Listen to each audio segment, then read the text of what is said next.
Hello everyone, I am back with one more video and this video is on concave spherical refracting surface. My last video was about convex spherical refracting surface और ये video उस video का एक extension है. Reason, ये दोनों ही topic sequential topic हैं, ये रे ऑप्टिक्स के ही टॉपिक हैं. इन दोनों टॉपिक्स को हम डिस्कस इसलिए इस तरह करते हैं ताकि इनको कंबाइन करके we can finally frame your thin lens formula. So let's get started with your refraction through concave spherical refracting surface. अब इसके लिए कंडीशन थी बिकॉज लास्ट टाइम हमने कंडीशन लिया था when the object is in rare medium and image formed is real. But इस बार जो हम कंडीशन लेने वाले हैं that will be when the object is in denser medium and your image formed is virtual. तो ये आपके पास नेक्स्ट आर्टिकल यहाँ हम करने वाले हैं. सो अब यहाँ पर मैं आपके पास एक concave spherical refracting surface frame करता हूँ जिसके कॉरेस्पॉन्डिंग आपका वो कंडीशन अप्लाई करते हैं हम यहाँ पे. Let's get started with this. सबसे पहले आप इसका प्रिंसिपल एक्सिस फ्रेम कर लेते हैं. पोल आपके पास आ जाता है. जैसा हर बार आप बोलते हैं इसके लिए जो ऑब्जेक्ट रहेगा कैसा रहेगा, पॉइंट ऑब्जेक्ट रहने वाला. तो हमने पॉइंट ऑब्जेक्ट ले लिया है. इसके लिए आपका इस कर्व के लिए सेंटर ऑफ कर्वेचर मान लीजिए ये रहता है. अगर ये सेंटर ऑफ कर्वेचर है तो आपके पास जो भी नॉर्मल इस कॉन्केव स्फेरिकल रिफ्रैक्टिंग सरफेस पे आने वाला है वो कहाँ से आने वाला है, सी से आने वाला है. पहली चीज जो आप हमेशा करते रहे हैं, पैरेक्सियल रेज कहाँ से, पॉइंट ऑब्जेक्ट से. अब अगर पॉइंट ऑब्जेक्ट से पैरेक्सियल रेज आएंगी तो आपके पास वो पैरेक्सियल रेज इस तरह की जा सकती हैं. What I can do is, ताकि थोड़ा सा बड़ा अपीयर हो, मैं इसको थोड़ा सा ऊपर को लेके जाता हूँ. ऑब्जेक्ट के साथ like always angle will be alpha. अब रे ऑफ लाइट यहां जा रहा है, मीडियम कौन सा है, डेंसर. अब मैं कहता हूं इस डेंसर मीडियम का रिफ्रैक्टिव इंडेक्स μ2. ये कौन से मीडियम में जा रहा है, रेयर मीडियम में. अब उस रेयर मीडियम का रिफ्रैक्टिव इंडेक्स μ1. जब भी एक रे ऑफ लाइट डेंसर से रेयर में जाएगा क्या होता है बेटा, आपके पास हमेशा रे ऑफ लाइट डेंसर से रेयर में जैसे ही जाएगा it will deviate, it will move away from normal. Away from normal का मतलब क्या है कि ऑटोमेटिकली इसकी स्पीड बढ़ जाने वाली है. स्पीड क्यों बढ़ेगी, वेवलेंथ इंक्रीज हो जाएगी. तो वो मैकेनिज्म हम यहां ऑब्जर्व करेंगे. अब इस सेंटर ऑफ कर्वेचर से आपको नॉर्मल ड्रॉ करना है क्योंकि नॉर्मल तो हमेशा ड्रॉ करते हैं आप. यहां पर नॉर्मल आएगा इस सेंटर ऑफ कर्वेचर से. लेट्स सी आपका ये सेंटर ऑफ कर्वेचर से नॉर्मल किस तरह से आता है. ये नॉर्मल आ गया है. इंसिडेंट रे आपके पास ये जा रहा है ओ से किसी पॉइंट ए तक. अब यहां अगर ये इंसिडेंट रे है तो ये एंगल क्या बन जाएगा, angle of incidence. The moment आप ऑब्जर्व करते हो रे ऑफ लाइट डेंसर से रेयर में जाता है तो क्या होने वाला है, ये रे ऑफ लाइट टेक्निकली जाना कैसा था, इसको ऐसे जाना था. अब क्या होगा, बजाय ऐसे जाने के लिए एक एंगल पर ऊपर को चला जाएगा. It will go like this. इस तरह से जाने का मतलब क्या है, ये नॉर्मल की ओर नहीं जा रहा है, it is going away from normal. अगर ये सीधा जाता तो ये सीधा आगे ऐसे जाता, बट ये ऐसा पाथ नहीं फॉलो कर रहा है, ये नॉर्मल से अवे जा रहा है. सो नॉर्मल से अवे जाएगा तो आपका पाथ है ए के ऑनवर्ड्स ऐसे फॉलो करने वाला है. अब द पॉइंट इज, आपको हर बार मालूम है रे ऑफ लाइट जो है आपके पास जो भी सेंटर ऑफ कर्वेचर के थ्रू जाएगी अनडिविएटेड जाएगी, सीधा आगे चली जाएगी. लेकिन आपकी दूसरी रे ऑफ लाइट यहां से ऊपर को जा रही है. क्या ये दो रे ऑफ लाइट, जो एक रे ये जा रहा है दूसरा रे ये जा रहा है, क्या ये दोनों रे ऑफ लाइट कहीं पर इंटरसेक्ट कर सकते हैं, दे विल नॉट इंटरसेक्ट. अगर ये दोनों इंटरसेक्ट नहीं करेंगे तो एक चीज तो आप मान के चलिए यहां पर आपके पास रियल इमेज नहीं बनेगी. कौन सी इमेज बनेगी अब, वर्चुअल. वो कैसे, will extend this in backward direction. ये जो रे आपका रिफ्रैक्टेड रे ऊपर गया है, इस रिफ्रैक्टेड रे को हम बैकवर्ड एक्सटेंड करते हैं इस तरह से. हम इसे जब बैकवर्ड एक्सटेंड करेंगे तो इस पॉइंट पर जाकर आपकी ये वाली रे जो आगे सेंटर ऑफ कर्वेचर के थ्रू जा रही है और ये रिफ्लेक्टेड रे एक पॉइंट पर आकर इंटरसेक्ट करती है. जब वो इंटरसेक्ट करती है तो आपके पास इमेज बन जाती है. यहाँ पर वो इमेज आपकी बन रही है आए. अब मुझे क्लियरली दिख रहा है कि यहां पर ये rays of light actual intersection observe नहीं कर रही हैं.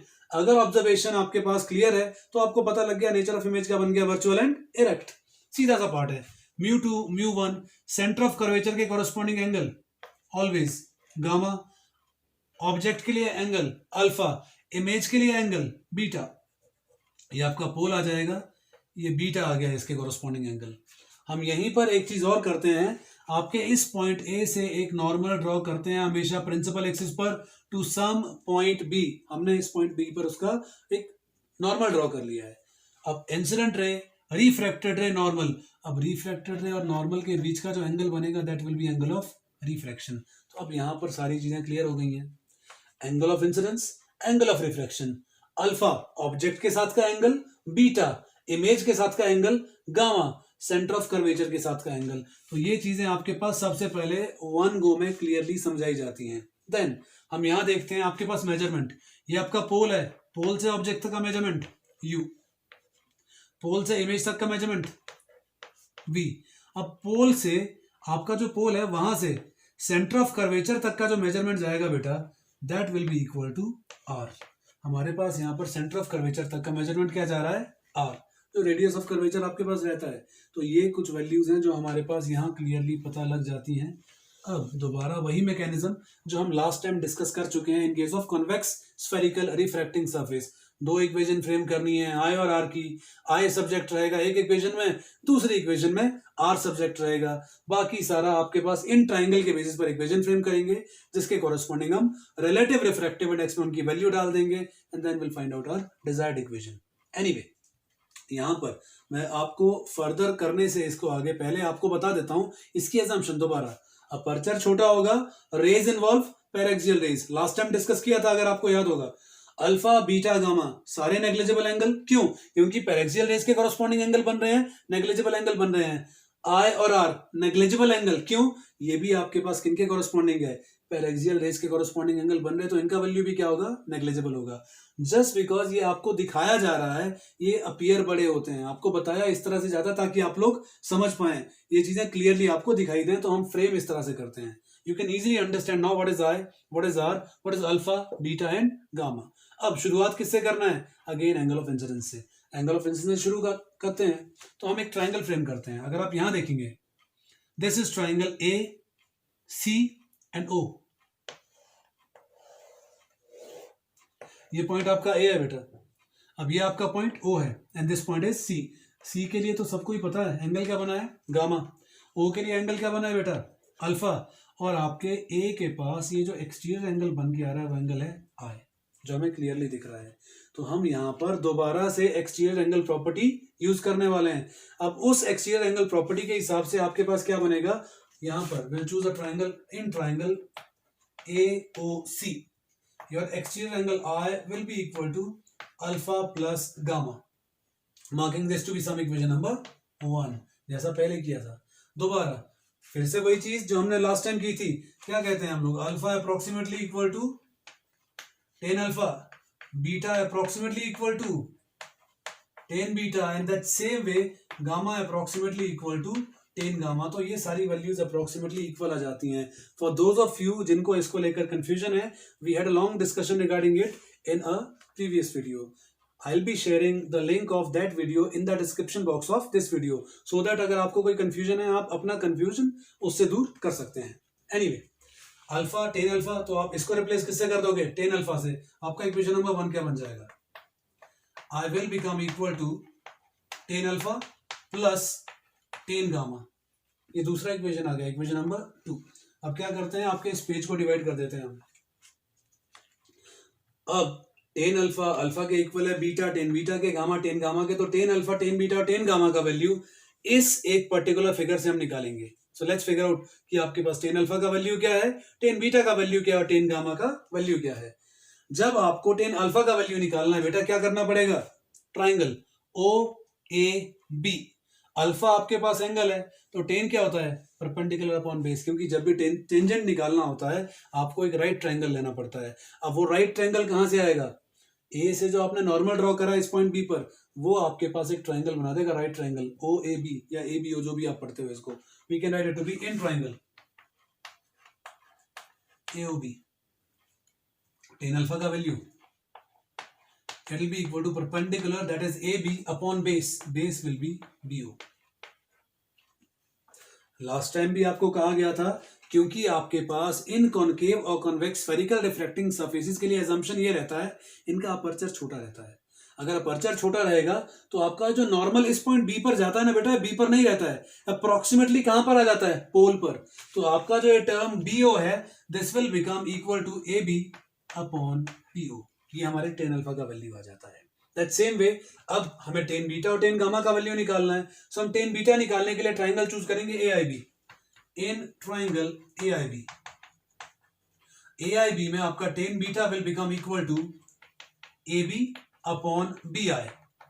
दैट सेम मैकेनिज्म अगेन, क्योंकि B अप्रोक्सीमेटली इस point P that is pole उस पर लाई कर रहा है, तो BI will be equal to PI। तो आपका ये वैल्यू बन जाएगा AB अपॉन PI। अब got value of tan alpha as well as tan beta.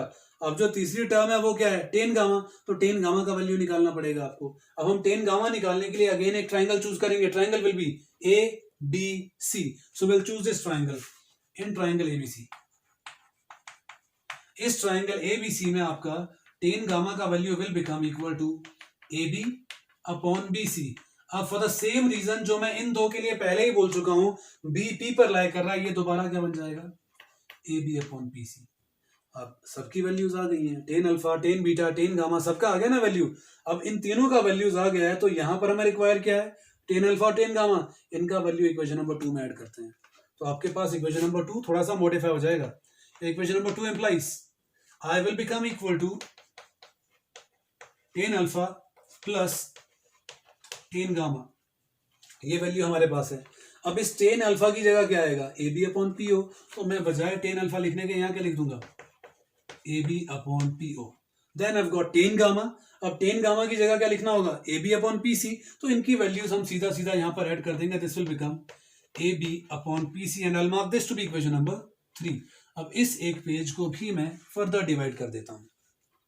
यहां से आपके पास पहला इक्वेशन जो मैंने कहा था by keeping I as subject, एक इक्वेशन आ गया है।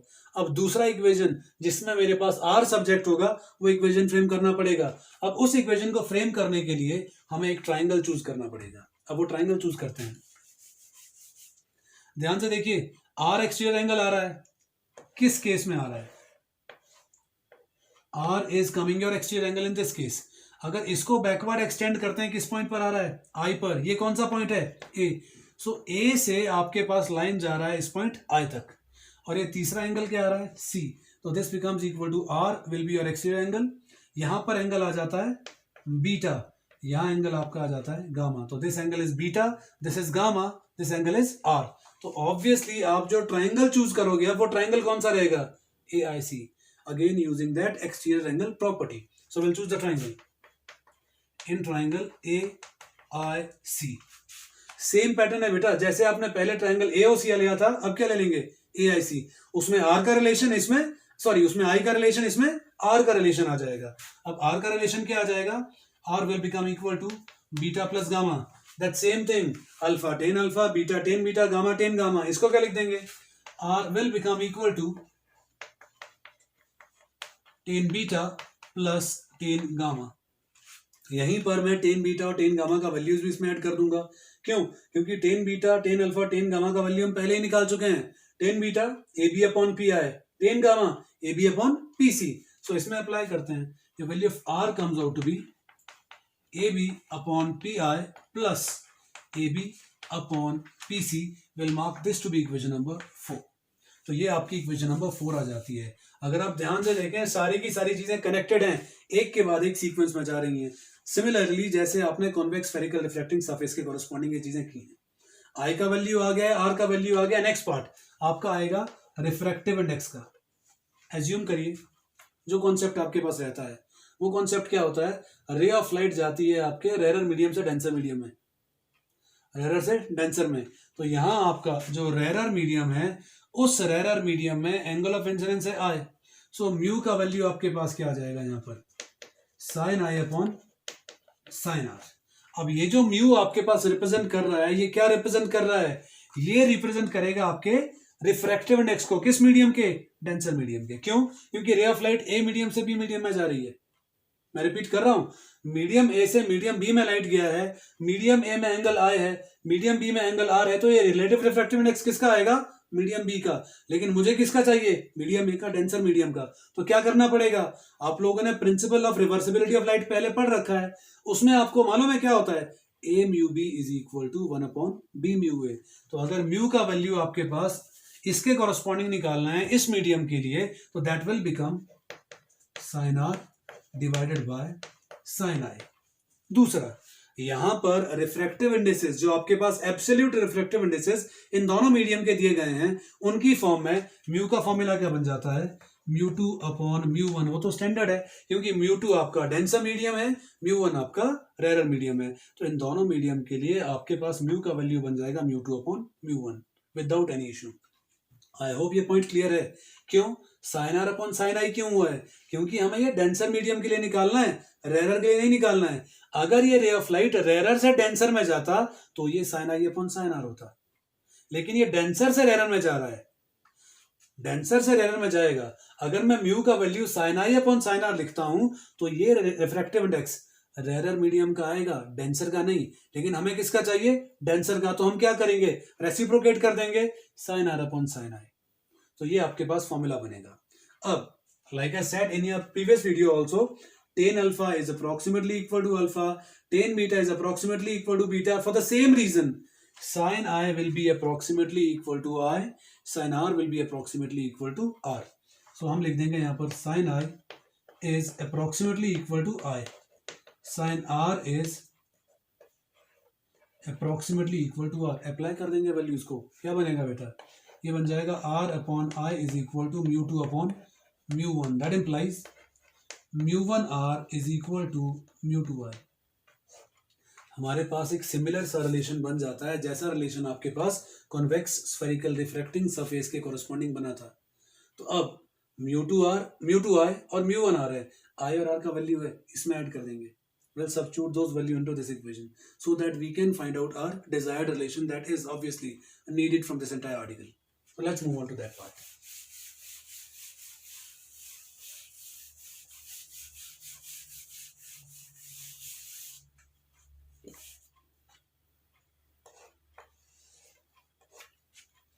वो इक्वेशन क्या है? Mu one R. What is R? R is A B upon P I plus A B upon B C. A B upon P I upon A B upon B C, A B upon P I plus A B upon P C. अब इसको compare किससे करना है? Equate किससे करना है? Mu two I से। Mu two I, what is I? I is A B upon P O plus A B upon P C. अब यार अगर दोनों ओर को सेम टर्म होगी, अगर कॉमन आ सकती है कॉमन ले लेंगे, कॉमन आएगी तो क्या हो जाएगा? कैंसिल हो जाएगा। ए बी को कॉमन ले लो यहाँ से, ए बी को कॉमन ले लो यहाँ से, दोनों क्या हो जाएंगे? कैंसिल हो जाएंगे। कैंसिल हो जाएंगे तो ये इक्वेशन आपकी सिंप्लीफाई हो जाएगी। सिंप्लीफाई होकर कैसे बनेगी? Mu one upon P I plus mu one upon P C will be equal to mu two upon P O plus mu two upon P C.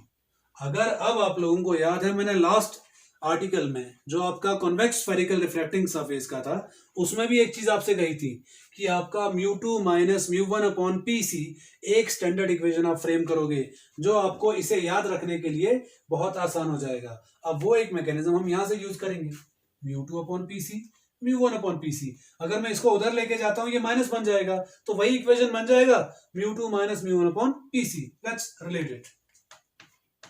Mu one upon P I, इसको इधर ले आएंगे to your left, it will become minus of mu two upon P O. The other side we having mu two upon P C, इसको दूसरी ओर ले जाएंगे, will become minus of mu one upon P C. हो गया solve. Last equation आपकी वही बन गई जो हर बार आप बोलते हो इसके लिए बननी चाहिए। ये बन गया आपका mu one divided by P I minus mu two divided by P O is equal to LCM आ गया पी सी, ऊपर बन गया mu two minus mu one. ये बन गया इक्वेशन नंबर 5। 4 के बाद हमने कोई इक्वेशन नंबर दिया ही नहीं है तो कौन सा बन गया? Equation number 5। अब आपके पास सब वैल्यूज को रिलेट करेंगे, हम ध्यान से देखेंगे। अब अगर ये पोल है यार तो पोल से ओ तक का वैल्यू क्या होगा? यू। अब याद करते हैं वो साइन कन्वेंशन के कॉन्सेप्ट को। हमेशा क्या बोलते हैं? जो रे ऑफ लाइट आके डायरेक्शन में आपके पास चीज जाएगी, जो भी चीज आपके पास अलोंग द इंसिडेंट रे जाती है that value is taken positive. और मेजरमेंट हमेशा कहां से करते हैं? पोल से। तो यार पोल से अगर ओ की ओर को मेजर करोगे आपके पास ये तो अगेंस्ट द इंसिडेंट रह जाएगा, तो पीओ का वैल्यू क्या हो जाएगा? Minus you. अब आते हैं पी आई। अब इंसिडेंट रे तो उधर जा रहा है और मेजरमेंट कहां हो रहा है? पी से, ऑपोजिट डायरेक्शन में, तो पी आई का वैल्यू भी नेगेटिव हो जाएगा। तो यहां पर P I will be equal to minus V. अब आता है लास्ट पार्ट, पी से सी तक का मेजरमेंट। अब ये जा रहा है, इंसिडेंट रे उधर जाएगा तो पी से सी का मेजरमेंट भी उधर जाएगा, दोनों पैरेलल हो जाएंगे। पीसी का वैल्यू प्लस आर, तो यहां से आपका PC comes out to be plus of R, ये वैल्यू हमारे पास यहाँ पे आ जाती है, पीसी कम्स आउट में प्लस आर, तो आपका आ गया minus U minus V plus R, ये वैल्यूज आ गई हैं, इसमें ऐड करते हैं तो इक्वेशन नंबर 5 क्या आएगा, इक्वेशन नंबर 5 आ गया है mu 1 upon minus U minus mu 2 upon minus V is equal to mu 2 minus mu 1 upon are.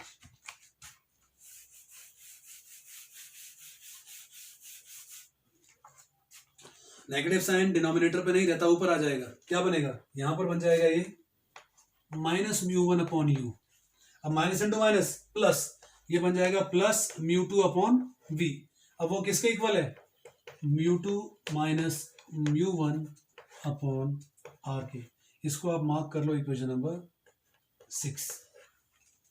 अच्छा, मैं हर बार बोल रहा था, मैंने लास्ट टाइम भी आपको बोला था, इस आर्टिकल की एक इक्वेशन बड़ी इंपॉर्टेंट है, एक तो वो जो एंड रिजल्ट था, दूसरा जो बीच में आपका इक्वेशन बनता है, यहां पर वो कौन सा इक्वेशन है, ये वाला इक्वेशन है, क्योंकि इस इक्वेशन को उठाकर हम कहां डालेंगे, लेंस मेकर फॉर्मूला में डालेंगे, वहां पर डालेंगे, दोनों को ऐड करेंगे, एंड रिजल्ट निकलेगा किसका, थिन लेंस फॉर्मूला का, इस इक्वेशन से, और उस इक्वेशन से जो आपने कॉन्वेक्स स्फेरिकल रिफ्रैक्टिंग सरफेस में करी है, समझ आ रहा है।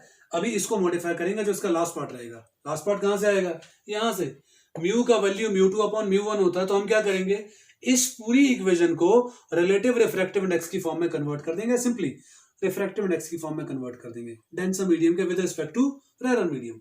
तो हमारे पास इस पूरी इक्वेशन को म्यू 1 से डिवाइड करते हैं, ये क्या बन जाएगा, म्यू 1 अपॉन म्यू 1 1, ये बन गया minus one divided bye you, plus mu 2 upon mu 1 किसके इक्वल आता है, म्यू के, सो ये क्या बन जाएगा, mu 2 upon mu 1 divided by V, which will be equal to ये म्यू 2 अपॉन म्यू 1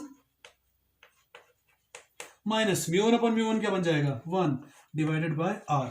अब वही चीज जो अभी कह रहा था, म्यू 2 अपॉन म्यू 1 आपके म्यू के इक्वल है, तो इनकी जगह पर क्या आ जाएगा, म्यू आ जाएगा, तो रिलेशन क्या बन जाएगा, -1 अपॉन U plus mu upon V is equal to mu minus 1 upon R, which is your final result for this article.